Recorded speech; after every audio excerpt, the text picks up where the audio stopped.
मृत्यू हा जगातील एकमेव असा सत्य आहे जो कोणी टाळू शकत नाही, ना कोणी तो बदलू शकतो. पण विचित्र गोष्ट काय माहिती आहे? मनुष्य संपूर्ण आयुष्य भौतिक सुखांमध्ये अडकलेला असतो आणि त्याला त्याची सत्यता माहिती असते, पण शेवटच्या श्वासावर. आजच्या व्हिडिओमध्ये आपण बघणार आहोत की 10 संस्कारातील ह्या गूढ परंपरा आणि त्याचा धार्मिक नाही तर वैज्ञानिक देखील महत्त्व आहे. हा व्हिडिओ शेवटपर्यंत नक्की बघा आणि आवडला असल्यास जय श्रीराम नक्की लिहा. हिंदू धर्मानुसार मृतदेहाला प्रथम गंगाजलाने स्नान घातले जाते. याचे कारण गरुड पुराणात स्पष्टपणे दिलेले आहे. देवांच्या नामस्मरणात स्तोत्राचा उच्चार करत शरीरावर पवित्र जल ओतले जात.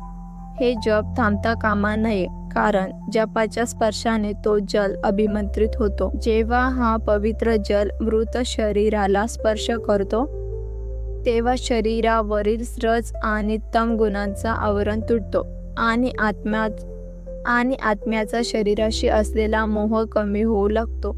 हे फक्त स्नान नाही तर आत्मिक शुद्धी आहे.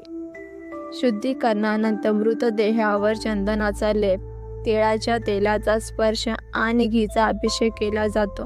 हे सर्व पदार्थ पवित्र अग्नीमध्ये सहज विलीन होतात आणि शरीर ऊर्जेचे संतुलन राखतात. गरुड पुराण सांगते, कधीही मृतदेहाला वस्त्र विहीन जाळू नये.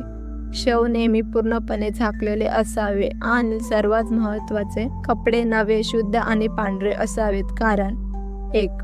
पांढरा रंग म्हणजे शांती आणि पवित्रता जो आत्म्याला धैर्य देतो. 2. नवे वस्त्र म्हणजे नवीन प्रवासाची सुरुवात. 10 संस्कार म्हणजे शेवट नाही, तो आत्म्याचा नव्या यात्रेची सुरुवात असते. 3. कपडे आध्यात्मिक कवच निर्माण करतात. धुपात ठेवलेले गंगाजल, गोमूत्र आणि शुद्ध केलेले वस्त्र शरीराभोवती ऊर्जात्मक कवच बनवते, जे आत्म्याला नकारात्मक शक्तीपासून सुरक्षित ठेवते. नंतर मृतदेहाला चितावर ठेवले जाते. पुष्प, चंदन आणि पवित्र लाकडांनी आच्छादले जाते आणि मुखाग्नी देऊन शरीर 5ही तत्वात विलीन होते. जल, अग्नी, वायू, आकाश, मृत्तिका. शरीर नष्ट होते पण आत्मा पुढील प्रवासाला निघून जाते. 10 संस्कारानंतर अस्थि गंगेत विसर्जन केल्याने अनेक जन्माचे पाप धुतले जातात आणि आत्मा पापकर्मापासून मुक्त होते.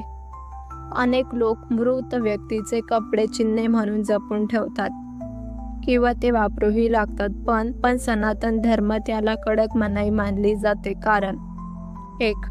आत्मा आपल्या वस्तूशी जोडलेला राहतो. कोणी ती वस्तू जर वापरत असेल तर त्याला त्याचे आकर्षण वाढते आणि त्याचा मोक्ष मिळण्यास अडथळा येतो. 2. मानसिक त्रास वाढतो. जे कपडे वापरणारा व्यक्ती त्या मृत व्यक्तीच्या आठवणीत अडकून राहतो आणि भावनिकदृष्ट्या तो कमकुवत होतो. 3. ऊर्जा संचयित असते. कपडे मृत व्यक्तीची ऊर्जा शोषून घेतात. ही ऊर्जा दुसऱ्याला प्रभावित करू शकते. म्हणूनच संत आणि शास्त्र म्हणतात, मृत व्यक्तीचे वस्तू नेहमी दान करा, घरी ठेवू नका, वापरू नका. आता तुम्हाला समजले असेल 10 संस्कारापूर्वी स्नान का, चंदन आणि घी का लावतात, नवीन पांढरे कपडे का घालतात आणि मृत व्यक्तीचे कपडे घरात का घातक असतात. आता हे सर्व आध्यात्मिक आणि वैज्ञानिक सत्यावर आधारित आहे. हा व्हिडिओ तुम्हाला आवडला असेल तर लाईक, शेअर आणि सबस्क्राईब नक्की करा.